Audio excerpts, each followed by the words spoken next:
Battle over a police department continues in Raytown. Just last week, nearly $3 million in budget cuts went into effect. Yeah, but today we discovered some aldermen want to give the city administrator a bigger role in the department. And 41 Action News reporter Kat Reed is live with what she's uncovered on this possible shift in power. Kat?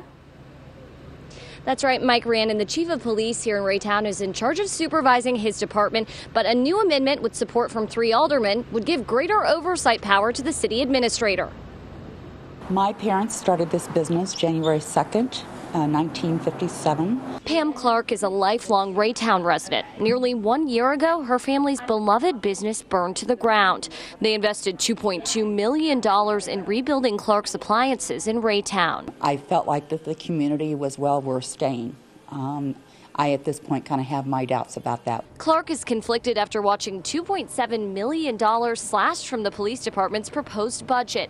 Her latest concern is this proposed amendment, which would give the city administrator the power to review the chief of police's decisions before they go to the Board of Aldermen for approval. I think it's the stupidest thing I've ever heard of. Those people do not know how to run a police department.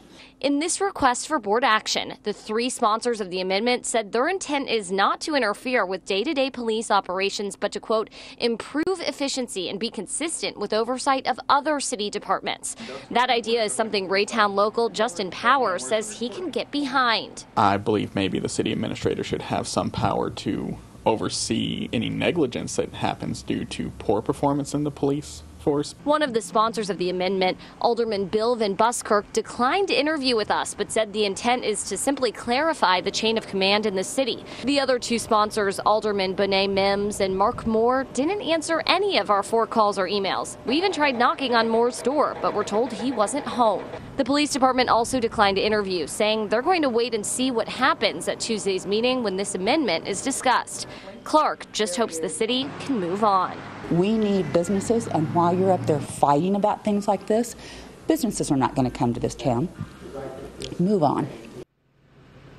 And this amendment will be discussed at tomorrow night's Board of Aldermen meeting that starts at 7 right here at City Hall. Reporting live in Raytown, Kat Reed, 41 Action News.